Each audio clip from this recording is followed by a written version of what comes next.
morning, classmates. I will discuss the story about the visitation of the gods by Helga Cordero Fernando. So, the gods here, the gods that's mentioned here is not the gods that it's not literally the gods of Abba. Next, before I proceed to my discussion, let me present to you the profile of the author. So, Helga Cordero Fernando is a multi-awarded writer, publisher, and cultural icon from the Philippines.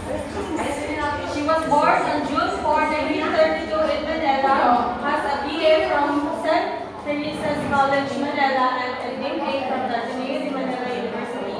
She also has two collections of short stories, which is The Butcher, The Maker, and The Fantastic Maker in 1962, and The Wilderness of Seeds in 1973. So these books have been compiled and reissued as the story collection in 1994. So other books that she published is The Philippine Food and Life in 1992, including the following books: Spirits of Manila in 1977, Fernandez in 1978, and Philippine Ancestral Houses in 1980, Being Filipino, and so on.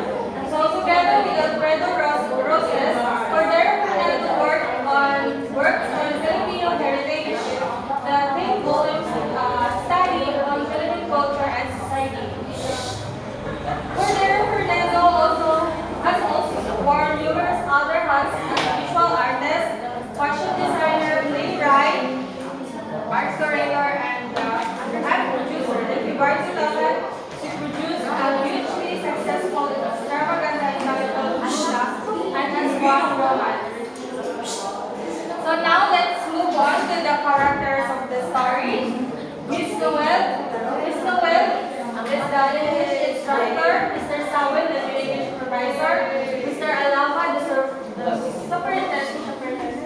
superintendent, Mr. Alves, the Pugadlamas principal, Mrs. Billy Russia, the English instructor or home economics instructor, Mr.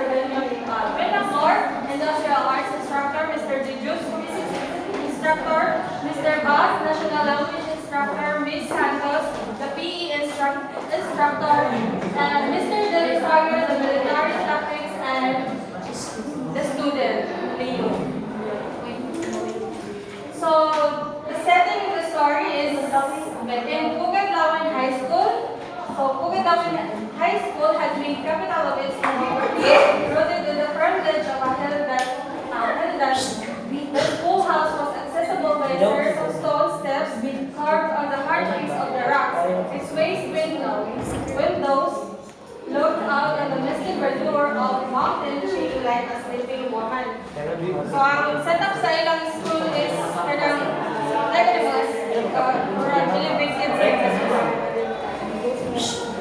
So next is the summary of the story. So the story is revolves around Pugadlawan High School in a remote area, which is about to be visited by the district division supervisors and the superintendent for the purposes of inspection and evaluation. The spotlight was then subtly turned to one of its teachers, Miss Noel of the English department. She is described by Mr. Sawin, the new English supervisor, as a headstrong individual, whereas Miss Noel was just bringing up to her ideas. In the story, we can see and empower Mr. Sawin and the oppressed lower working class Miss Noel. So the BOB in the story is the third person. So to go deeper in the story, let's now move on to the plot of the story. So first is the exposition. The letter announcing the visitation had been delivered in the morning by a sleepy janitor to the principal. The party was the attached circular revealed a hard glance. Now volcanic eruptions and other acts of God would be upon Pugadlawan by afternoon. So let's start letter na gi-deliver to school to inform the school na there is a visitation from the higher ups, like the district supervisor. And then the party was the attached circular about a hard glance. So this is that way. It means that the letter is just kanang gidalit-dalit ra gani pagkuan. Wala gi-explain dito kung when wala dito gi-explain kung ang mga details. Basta kay nakabutang lang sa letter nga mo visit from divisions to their school. And upon God would be upon going down by afternoon. The afternoon missionary is not the afternoon nga that would happen. Like kuan ni mo siya metaphor nga gigamit siya as soon as possible. Kaya na ganyan, as soon as possible mo visit ang division, pero wala ibaw yung buong kanus basta a month before the visitation, diha pa nagpipili. Next is the arising action. The teaching staff and the students' body has been divided into 4 working groups. So the first group composed of Mrs. Divina Gracia, the home economics instructor. The teachers of group 2 have been assigned to procure the beddings and the dishes to use for the supper. Structuring the rooms was the responsibility of the third group, and the rebellious freshman boys composed the fourth and the discriminated group under the stewardship of Miss Noel. So, there lagi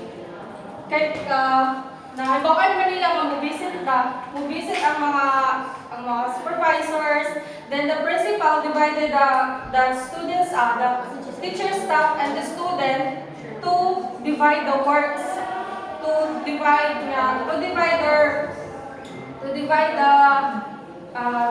para ikuan kay ihatag i-assign sila asa sila yung tangkay para ma-ready or mapaghandaan nila pag-abot ng mga bisita. So the conflict. The school planned to hide its imperfections, but they forgot that visiting their school would help those imperfections turn to perfect. It's very well said that in provinces there are poor education and lack of teachers, so whenever there will be a visitor, they bring out their best or show off. In other words, and as time passed, students inherited these practices, so instead of learning from it and trying new practices, they just do it over and over again. So, the conflict there is, kanang ipakita ng school na perfect sila, kanang wala na sila gani wala na yung maisaway sa ila, kanang wala na yung maidugang, kaya perfect na gani sila. Tapos, diba, as you can observe, I think sa kanang experience this when I was in elementary nga, among elementary naman dun sa kanang rural sa isla. Manang kanang bahibayo among mga teacher nga visit ang mga supervisors. Tingala mi kay gabisiman among mga maestra kanang ipagwapa nila ang classroom, ang mga bangko ipagpanday, ang mga bala ipagtawag kay ipangayo ang mga ngani, which is dili dapat kay para makita ng mga supervisors ng mga kuan na ako'y mga i-art dito sa eskwelahan. So, ang ilang ihimo diri, nagpakita nila sa mga supervisors na their school is perfect and walay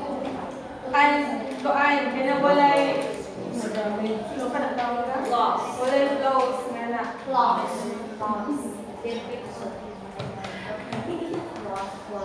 So, as time passed, students inherited, kanang mura na si Jag na-adopt na ng mga students or dili lang ko so katong mga naka-experience ano ng mga or high school, elementary, mga teachers ka na nakaroon na, murag na-adapt na po nila na amo na po nila himuon para sa unay mo visit ngayon kaya murag na practice na murag mga na-joy traditions mo. Now, it would seem that the only bureaucratic ladder is to allow himself to be eaten by the system. Good people in the government are usually punished for doing their jobs, while bad people are rewarded for doing things other than their jobs. Yes, kasagaran ka jud nga mga tagaan og reward is katong mga naghimo og mga dili. Alam na may mga dili saktong nga mga kamari like mga sip-sip. Kamuloy mga gipang-awardan dili mo itong mga hardworking mga yan. Ha? Ako na ganina ang naangdan ng mga tao ay ng mga bar. Mga public. Sorry. So the climax is the visitation turns out well, but then when the night came, Mr. Sawit, the new English supervisor, asked Miss Noel about the evaluation. So frankly, Miss Noel said that it seems that all the visitation were a farce or funny play because the assessment were like scripted. A visitation announced a month in advance defeats the purpose for such activity, as was clearly shown in the story.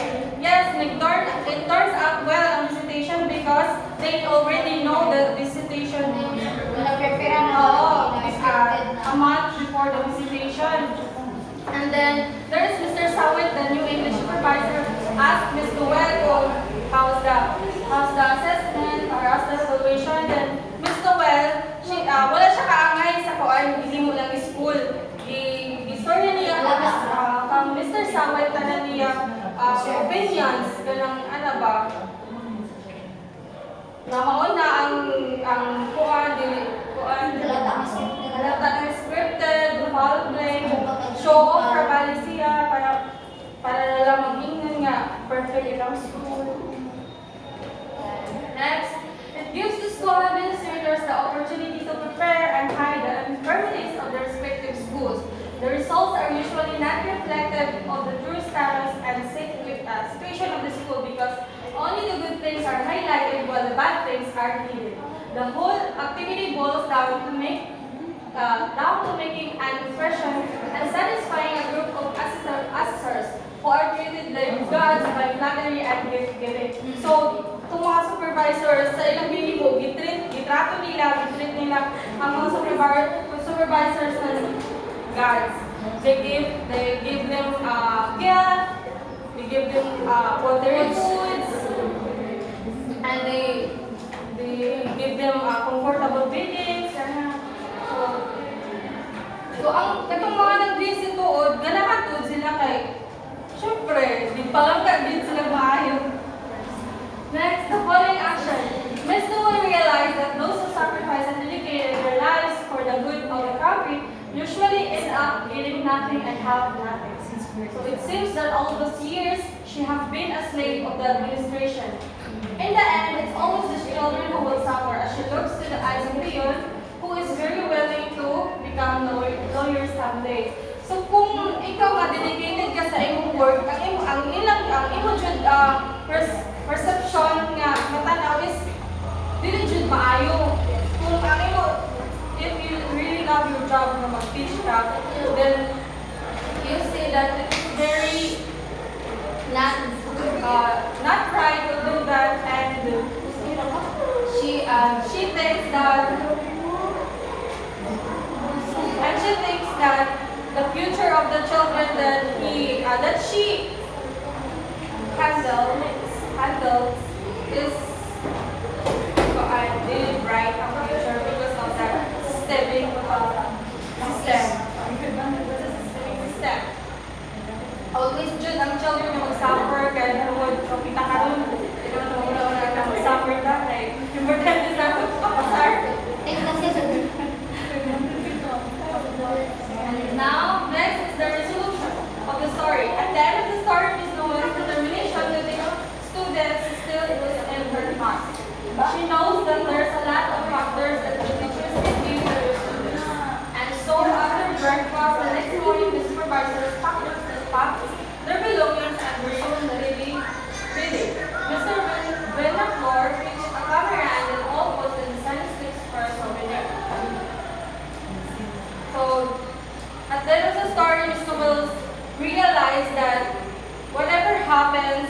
will still, she's still determined to teach her students,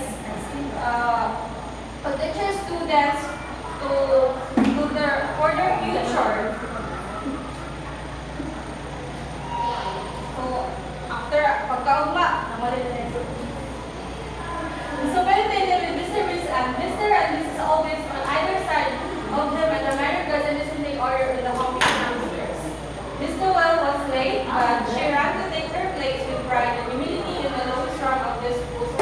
So, dili makita ni Miss Noel na unsa jud ka kuan ang unsa jud ka power ang nasa taas ng posisyon sa pagkuan pa lang daw na pag-form pa lang may pag-post pa lang nila mga una nasa taas ang karon ng mga supervisors and then nara sa ubusan ng mga those rank. So the theme of the story, equality is difficult to achieve. So in the story, to Miss Noel, it is very hard to achieve the equality.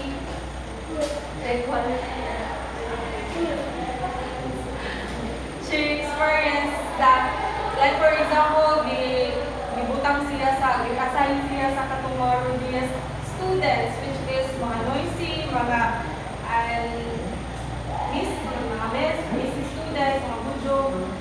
Kay amo lagi kay tungod kay kuan man gud siya kanang ang reason nga nung mura siya gibutang sa discriminated groups kay kuan man gud siya ng hard-headed siya nga person nga kung dili siya mosunod sa principal kung siya gusto sa principal.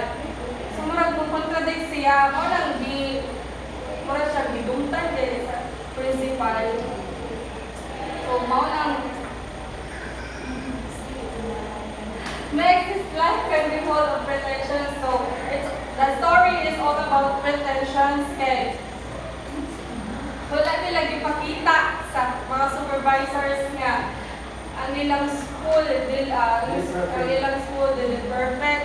There's so many things to add. Dapat pa pwede i-develop sa school, pero sa ilang hihimo, nag-pretend sila nga wala sila close. Best of Filipino idealism. So, ang Filipino idealism is kanang ma-nurture gani ang mga students. Ako dyan na ang kuhan sa idealism. But now, I think, but in the story, it says, wala na ito na kuhan na practice. Kaya ang napuli na is nakatong mga mag-show off until sa mga evaluation, assessment. So, Filipinos mentality towards competition. Cultures, beliefs, and traditions. One of the cultures we have until now is that every time that someone with a higher position visits schools, we tend to exert much effort than usual just to place them. Yes, dili lamang sa school, bisan sa balay. Bisan sa ito balay kung nakay bisita, di ba? Ano sila parang gaon yun, tagaan mga pangganyan. Really lang sa school. We also experience that in our houses, even at work. So we even sometimes have to go outside the room so that we can show to our visitors that we are disciplined when having a guest. Yes, mula bitaw ang mga principals nga sa mga teachers na kuanin dyan yung mga students, dili pag-asod, mag-pretend lamang kami na nag-klase kamo. Dahil po niya ang mga teachers tagaan yung question ng students so that maka-answer sila when the teacher asks. But then, it's scripted. So, different lessons. So, moral lessons of the story. The story shows how difficult it is sustaining one-centered and improving the standards of education in the country, especially in the public schools. Because in the end, it is always the children who will suffer, which shows reality, what is really happening within the household and everything. So not just in the school. Positions does not necessarily define someone's effort and dedication in this. And before I end my report, let me share this with their expression. Education is not so much a matter of race, getting along with one's nowadays, education is not really matter. When you have connections, makasunod na ka, bisag delete ka lang ang imong credentials, perfect, or lagwan nga na. As long as you have connections to higher ups or you are sip-sip, delete na siya matter.